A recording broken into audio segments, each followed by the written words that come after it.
গুৱাহাটীৰ মাছখোৱা সাংস্কৃতিক প্ৰকল্পত আছুৰ অভিনন্দন অনুষ্ঠান কেন্দ্ৰীয় লোকসেৱা আয়োগ হাইস্কুল শিক্ষান্ত পৰীক্ষা আৰু উচ্চতৰ মাধ্যমিক চূড়ান্ত পৰীক্ষাত শিক্ষাৰ্থীৰে উত্তীৰ্ণ হোৱা ছাত্ৰ ছাত্ৰীক অভিনন্দন জ্ঞাপন আমি এই কাৰ্যসূচীলৈ আপোনালোকক পোনপটীয়াকৈ লৈ গৈছো য'ৰ পৰা সংযুক্ত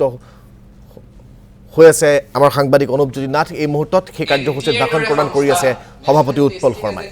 সংস্থাই পতা পৰীক্ষাত ধাৰাবাহিকভাৱে বিসংগতি হৈছে নিটৰ দৰে পৰীক্ষা য'ত 22 লাখ ছাত্ৰ ছাত্ৰীয়ে দিনে নিশাই পৰিশ্ৰম কৰি পৰীক্ষাত অৱতীৰ্ণ হৈছে তাৰ প্ৰশ্ন কাকত ফাদিল হৈ গৈছে আৰু প্ৰথমবাৰৰ বাবে নহয় একাধিকবাৰৰ কাৰণে হ'বলৈ আৰম্ভ কৰিছে এনটিএ এতিয়া নেশনেল টেষ্টিং এজেন্সি হৈ থকা নাই নেশনেল টেম্পাৰিং এজেন্সি হৈছে বুলি মানুহে কোৱাকৈ কৰিব আৰম্ভ কৰিছে এইটো নো ট্ৰাষ্ট এজেন্সিত পৰিণত হৈছে তেনেকুৱা এটা পৰিৱেশত আমাৰ ছাত্ৰ ছাত্ৰীসকলে সপোন দেখি আগবাঢ়ি যাবৰ কাৰণে কিন্তু মনটো বাঁধিব লাগিব আজি আমি সমস্যাৰ কথা নাপাতো আজি সম্ভাৱনাৰ কথা পাতিব লাগে কিন্তু সম্ভাৱনাৰ কথা পাতিও ইয়াত ক'ব লাগিব যে অসমতো পৃথিৱীৰ তুলনাত ভাৰতৰ শিক্ষা ব্যৱস্থা যি ধৰণে পিছপৰি আছে ভাৰতবৰ্ষৰ অন্যান্য প্ৰান্তৰ তুলনাত অসমৰ শিক্ষা ব্যৱস্থাত এতিয়াও কৰিবলগীয়া যথেষ্টখিনি আছে যিখিনি সময়ত দেশৰ অন্যান্য প্ৰান্তত ছাত্ৰ ছাত্ৰীয়ে artificial intelligence data mining robotics machine learning এইবোৰ বিষয়ত শিকিবলৈ আৰম্ভ কৰিছে পঢ়িবলৈ আগ্ৰহ প্ৰকাশ কৰিছে আমাৰ এতিয়াও শিক্ষা জগতৰ সংবাদ শিৰোনাম দখল কৰি থকা বাতৰিসমূহ হৈছে এজনীয়া শিক্ষকেৰে সৈতে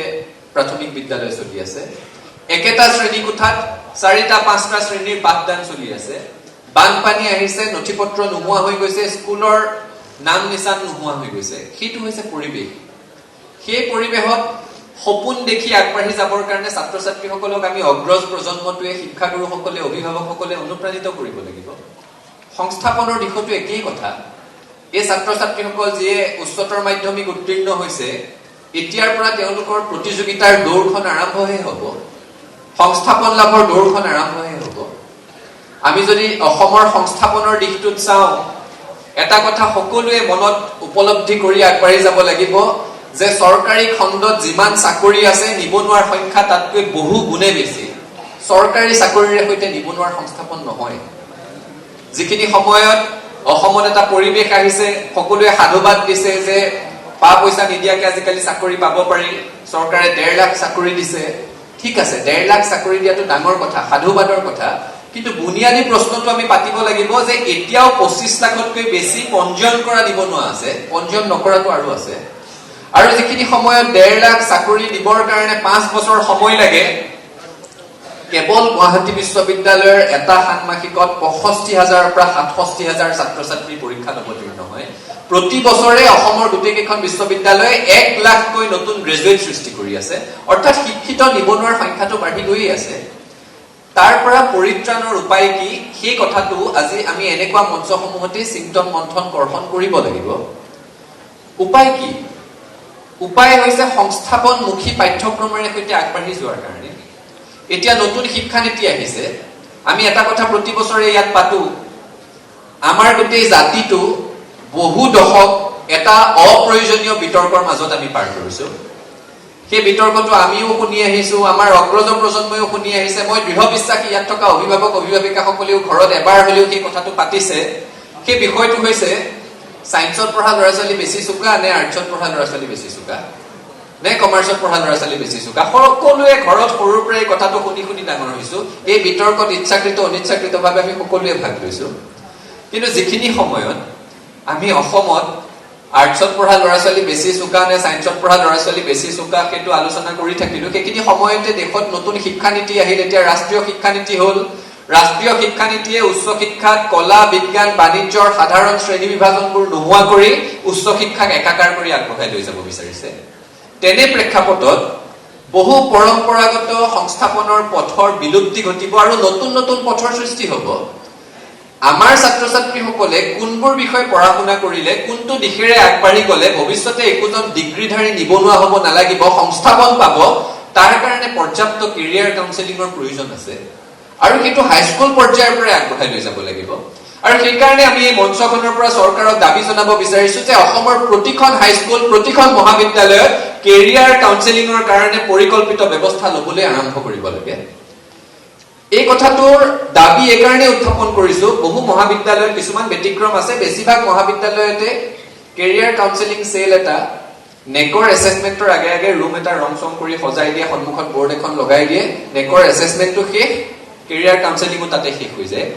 এই পৰিৱেশটোৰ সলনি হ'ব লাগিব আৰু বৃত্তিমুখী পাঠ্যক্ৰম আমাৰ ইয়াত অন্তৰ্ভুক্ত কৰিব লাগিব। আমি দীঘলীয়া সময় ধৰি যিবোৰ পাঠ্যক্ৰম পঢ়ি আছো সেইবোৰে আৰু এতিয়া চাকৰি বাকৰি নিদিয়ে আৰু সেইকাৰণে মেধাৱী ছাত্ৰ ছাত্ৰীসকলৰ হৈ আমাৰ চৰকাৰৰ প্ৰতি দাবী যে অসমত যিবোৰ বিষয়ৰ উত্তৰ পূৰ্বাঞ্চলত যিবোৰ বিষয়ৰ অধ্যয়ন কৰিলে সংস্থাপন সৃষ্টিৰ সম্ভাৱনা থাকে সেইবোৰ পঢ়া শুনা কৰাবলৈ আৰম্ভ কৰিব লাগে। উদাহৰণস্বৰূপে অসম উত্তৰ পূৰ্বাঞ্চলে 5খনকৈ বহিৰাষ্ট্ৰৰ সৈতে আমি সীমা ভগাই লৈছো। 5খন বিদেশী ৰাষ্ট্ৰৰ সীমাই আমাক চুইছে, কিন্তু অসম উত্তৰ পূৰ্বাঞ্চলত ইণ্টাৰনেশ্যনেল ৰিলেশ্যন পঢ়িবৰ কাৰণে, ফৰেইন পলিচি পঢ়িবৰ কাৰণে আজিলৈকে কোনো উচ্চ শিক্ষানুষ্ঠানৰ ব্যৱস্থা নাই। আমাৰ অসমৰ উত্তৰ পূৰ্বাঞ্চলৰ পাহাৰসমূহ, আমাৰ গাঁৱে ভূঞে বিস্তাৰিত হৈ থকা পথাৰসমূহ বনৌষধিত অত্যন্ত বেছি চহকী,